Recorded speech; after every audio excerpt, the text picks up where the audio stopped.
Hello everyone, how we all doing? Welcome to day 2 of the Immigration Challenge. So yesterday we talked about understanding the express entry system, and we had the task of calculating our eligibility score. So I want to say I saw all your responses. I want to say well done to all of you for carrying out your task. It is a step in the right direction. And for those of us that said that we are ineligible, I made comments on, I responded to your comment. Please go in there and check, and let's see what, try with the recommendations that I provided on your comments, and let's see how we can fix that, or how we can check your eligibility, because I observed that for some of you was because you don't have English test, which you are going to have. And I said this in the live video that we should just choose, say we have IELTS, and choose some values, some fictitious scores right there, just to see that, just to show that we are eligible, right? Okay, so that being said, we're going to dive straight in to what we have for today. So today we're going to be talking about calculating your comprehensive ranking system score. So calculating your CRS score. I'm sure that you guys can see my screen. So I'm just going to go straight in. And for those of us that are joining us for the first time today, and maybe we haven't watched the videos for yesterday, my name is Zeno. I'm hosting this challenge with my friend, Dr. Linda, who you would see in the subsequent days. And we'll be teaching you about express entry and immigrating via express entry, and that is what this challenge is about. So if you are just joining us today, I would advise that you go into the group and click on the announcements tab and check for the previous post and the previous task and the previous videos and follow us along. Okay, I digress. So back to express entry, comprehensive ranking system. So comprehensive ranking system is a tool that calculates your comprehensive ranking score, also known as CRS score, based on the answers you provide. So it assesses it calculates this score based on your skills, your education, your language ability, so your work experience and other factors. I will be explaining these factors one after the other in the subsequent slides. So now this is how the CRS works. The CRS is a total points, has a total points of 1200. So it's on a scale of 1200. And there are two factors that make up this 1200 points. We have the core points that takes up to 600 points, and as well as the additional points that makes up to another 600 points. So for the core points, what is considered there is your skills and experience factors. So your skills, like what's your work experience is like, and the skills that you bring from your work experience. Then your language and education of spouse. So for those that are single, this is not for you, the language and education of spouse. But if you are married, your language and education of your spouse is important. And as well, your education and your work experience for the principal applicant. So in the case of somebody that has a spouse, one person will be the principal applicant, while the other person will be a dependent in the application. So the additional points gives up to 600 points, and what is considered here is Canadian degree. So of course, if you are coming from abroad, we know that you don't have, abroad in this case now, it's outside of Canada. We know that you don't have Canadian degree. A job offer, we know how difficult it is to get a job offer in Canada from outside of Canada. Provincial nomination, I'm sure some of you would have tried that, and you can tell how difficult that is. A sibling who is a PR or a Canadian citizen, then strong French language skills. So I've heard some people say that their points are low, so they've gotten the maximum points they can get from IELTS, and they still have that. They still see that their scores, their CRS scores is below the CRS cutoff point. So some of them decide to go to Alliance Française. If you know Alliance Française, yeah, they go to Alliance Française to learn French, so that they can write the French language test and get the additional points for French language skills. Then if you have a sibling as well, I remember when my brother was applied for express entry. When he tried and he was in the express entry pool and his points were quite low, when I became a permanent resident, he was able to get the extra points for a sibling that is a permanent resident, and that pushed his points up. So now I'm going to dive into these factors to explain how these factors actually affect the CRS score. So when we talk about age, age is a very, very important factor when it comes to immigration. The older you get, the more difficult it is to immigrate. However, when you go past a certain age, there are other programs. When age becomes a problem to immigrate via express entry, there are other programs that you can consider. But talking about looking at express entry on its own, age is a big issue.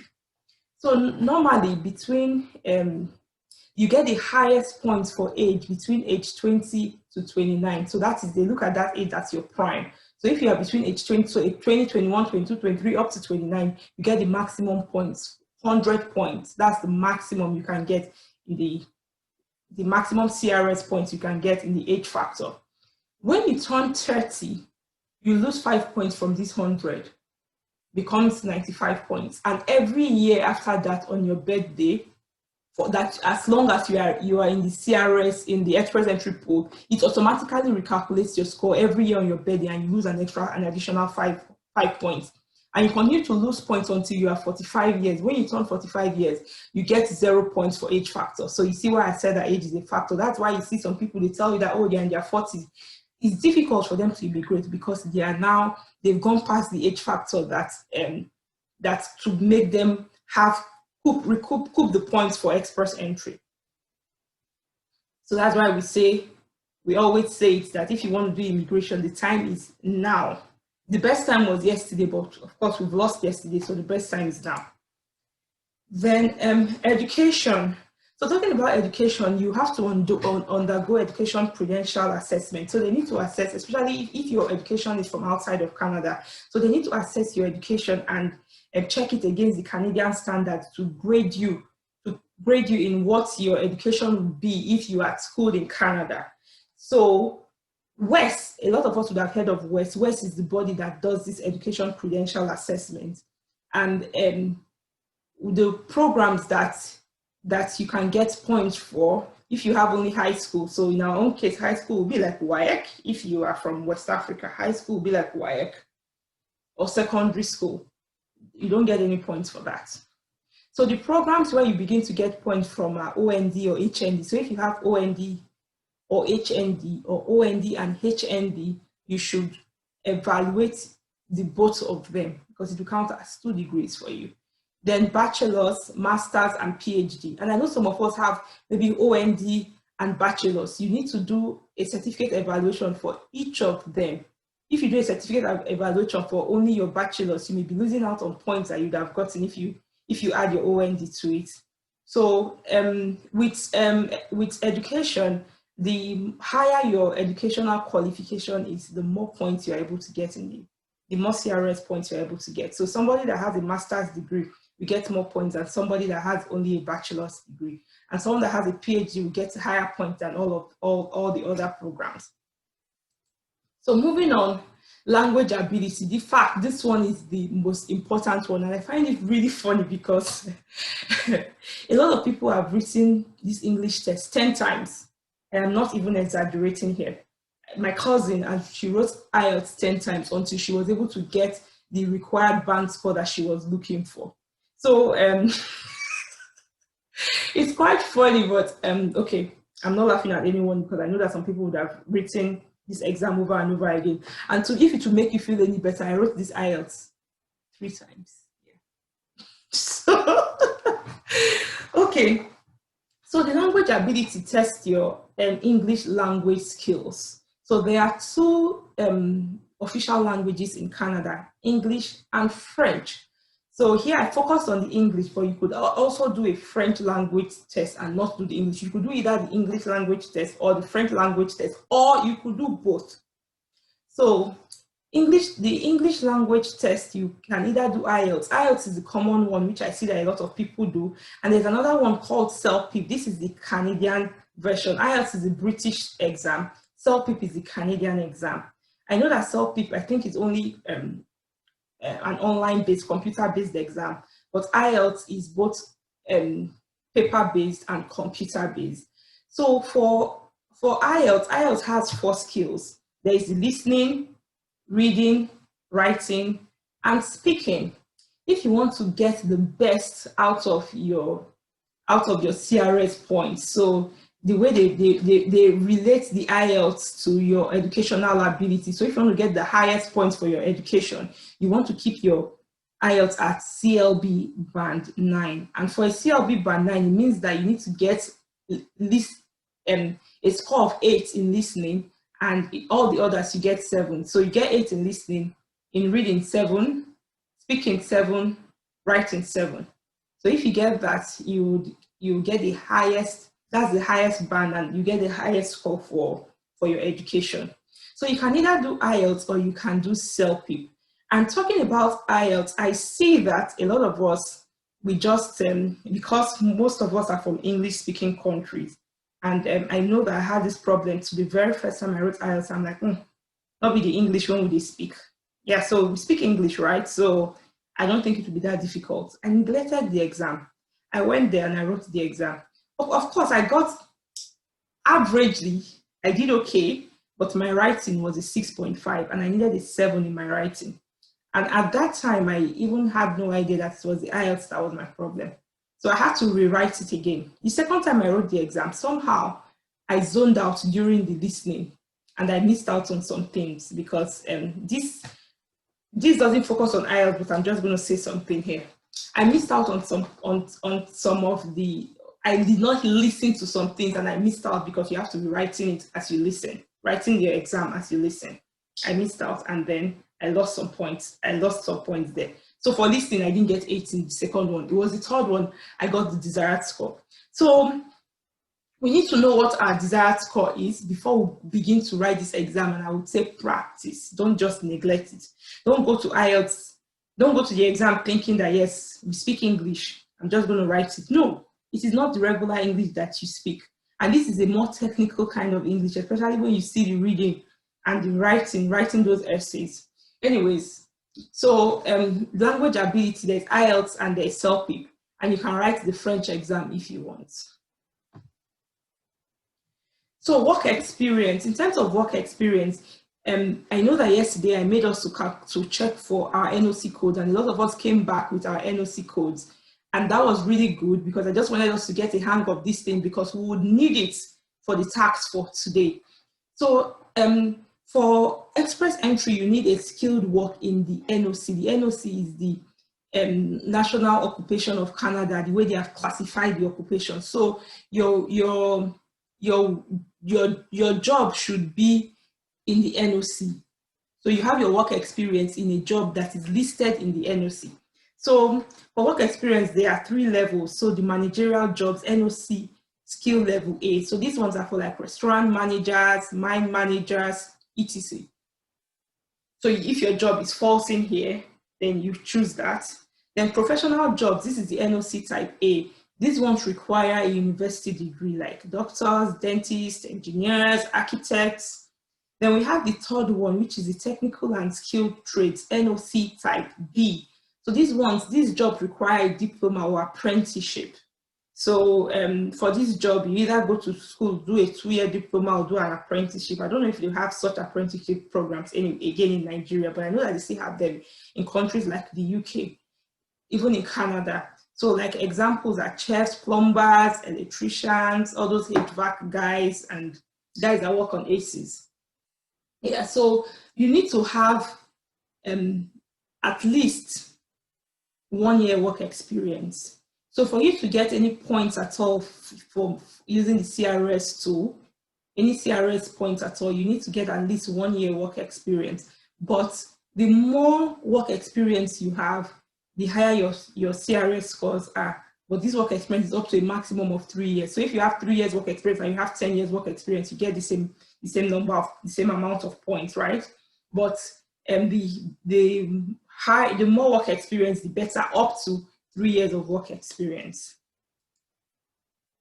So then there are others, like I said before, we have talked about the core. Now we are going to the others where you can at least get some points from extra additional points to help boost your score. So if you have a Canadian sibling, brother, sister, sibling, brother, sister, who is a Canadian or a permanent resident, you get an additional 15 points.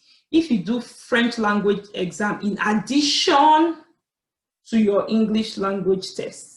So now you have done IELTS, your scores are not high enough, you decide that you want to do French language test, you can get an additional 30 points.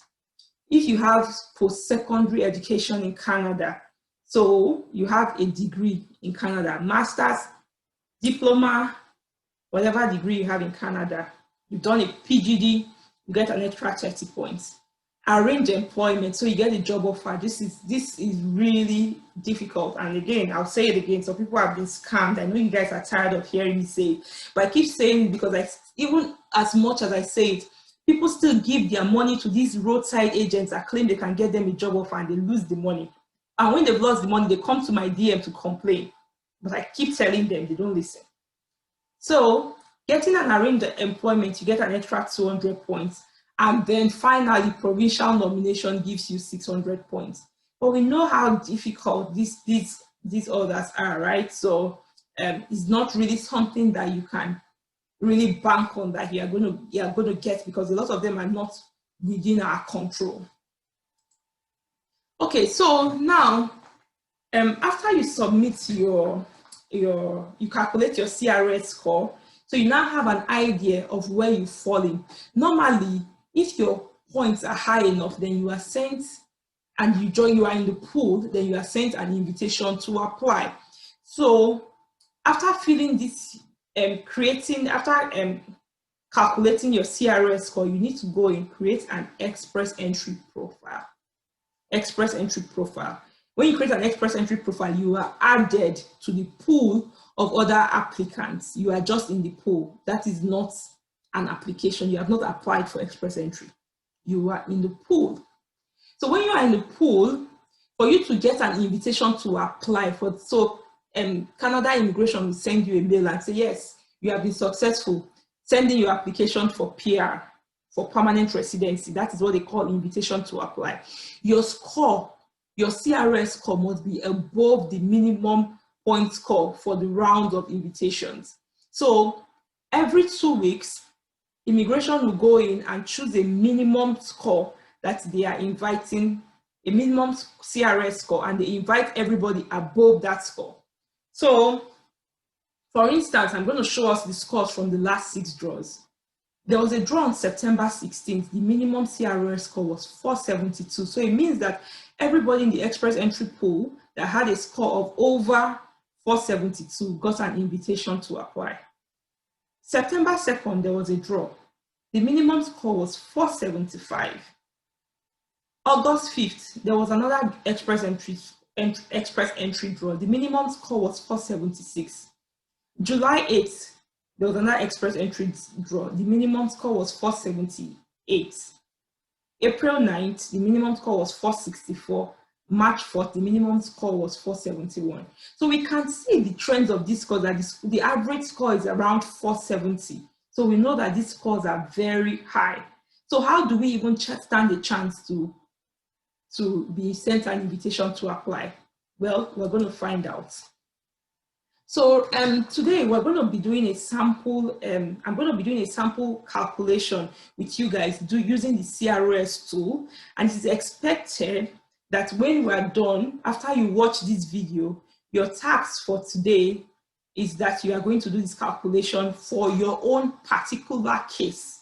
So you're going to do the calculation for yourself. So,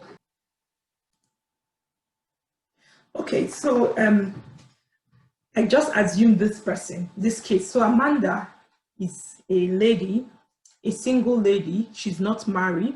Amanda is 35 years of age. Amanda has 3 years of work experience outside of Canada. Amanda has only a bachelor's degree, and her English test scores, her IELTS scores, are CLB band 9, where she had 8 in listening and 7 in the others. So now I'm going to stop sharing my screen and I'm going to share the CRS tool so that we calculate Amanda's CRS score.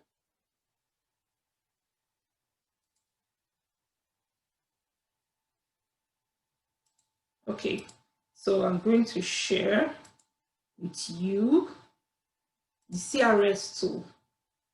So I'm going to put this in the, you get this as your task, and I'm going to copy this link for you. So you use this to calculate yours. So when you see this tool, it says here that this tool is used to access your skills, education, language ability, work experience, and other factors. So I'm just going to go straight. So we said that Amanda was single. So we'd say, this is how you should do yours. Never married / single. So if you are married, you choose married. Whatever your case is, if you are separated, you are divorced, widowed, whatever your case is, you choose it here.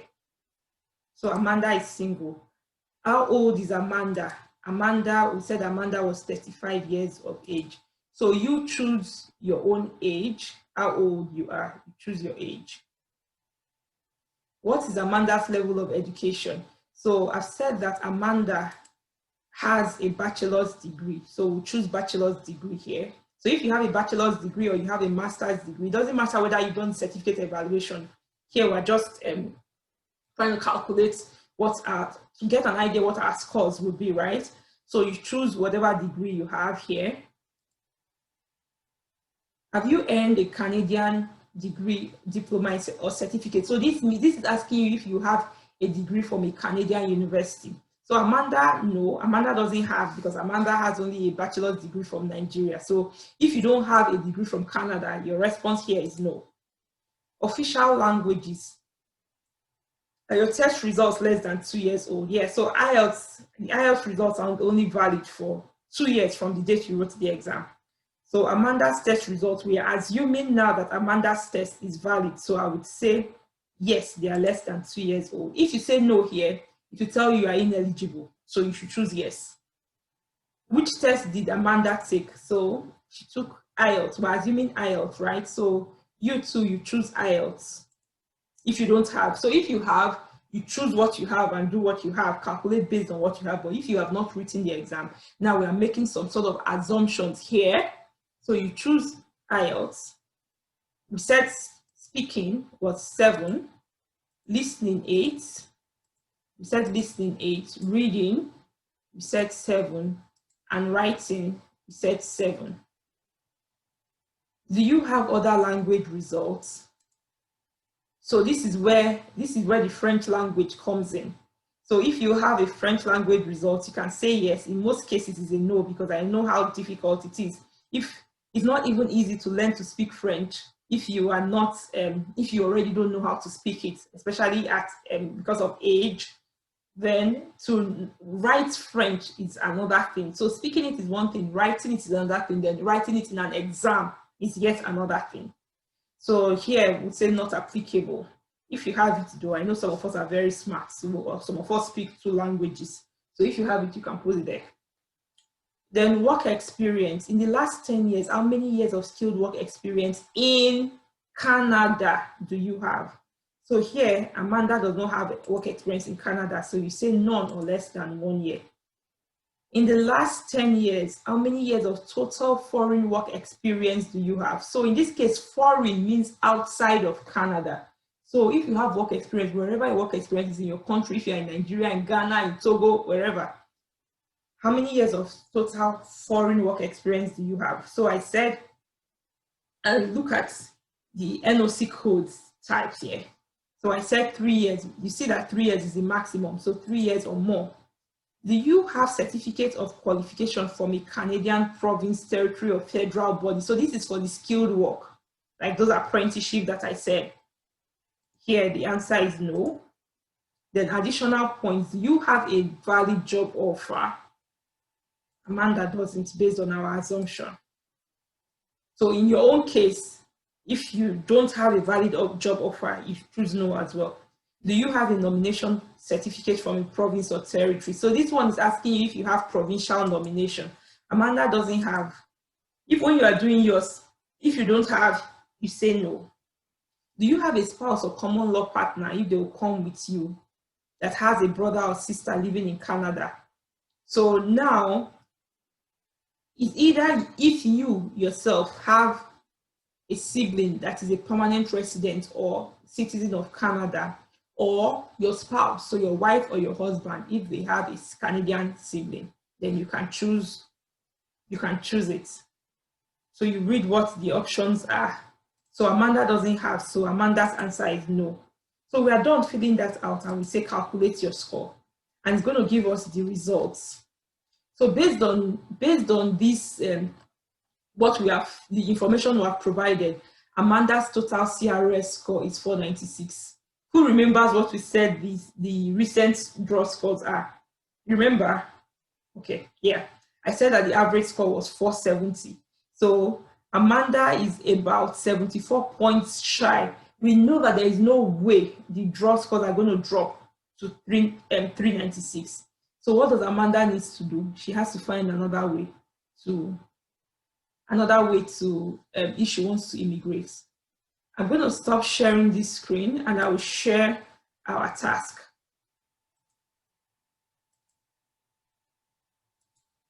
Okay, yes, so now we have calculated that, and what I expect you to do, so now we're going straight to our task. So what I expect you to do for today is to use the link. I'm going to paste the link on the Facebook group. Is to use the link, calculate your own CRS score. When you calculate your own CRS score, you're going to come back to the comments and post what your situation is. So you're going to let us know if you are married, your age, and what your score is. So you let us know if you are married, you let us know your age, your highest degree of education, and what your score is. The reason why we're asking for this is because the next class, tomorrow's class is going to talk about tips on how we can improve our CRS score. So I need some sort of information to be able to see. I want to see what the scores of people are, and I want to get some sort of information about them to be able to give us some tips on how we can improve the score, because there are tips to improve the score, and I'm going to be letting us know. But again, you have to help me with some information. Otherwise, I will just be saying things that are generic here, but I want to say things that are peculiar to the people in our group, right? So please, like I said again, you comment with your score, your age, your educational qualification, your marital status, and yeah. So I think that is it. So and in tomorrow's class, we are going to be talking about the tips to improve your points. You don't even want to miss that. Like I say, to get the best out of these 5 days, I want you to participate in all the tasks. So do your task. Also, I'm going to add a link on understanding the comprehensive ranking system. So you can go through that link, just understand what the comprehensive ranking system is and how each point affects the other points. Again, I would also encourage us to do some sort of simulation, change things around in this tool and see how whatever you change affects your score. So change your English score. There are some things that cannot change, like your age. Your age cannot change, right? But you can change your educational qualification. So people say they can get married and get higher points. Well, you can try that and see. So you can make a few changes, that things that you know that can actually be changed. You change them, carry out simulations and see how does this change affect my score? Is this something that I can get? And then we'll talk about it. But for the comment, post what it is right now, your situation, your score with your current situation. Let's see how we can help you. So thank you for watching this video to the end, and I'll see you tomorrow. Again, we're going to have, yes, very important, we're going to have a live session by 8 p.m. Please catch me live by 8 p.m. I'll be answering all your questions. All right. Thank you for joining us here today, and I look forward to seeing your comments, and I'll see you by 8 p.m. Have a good day. Bye.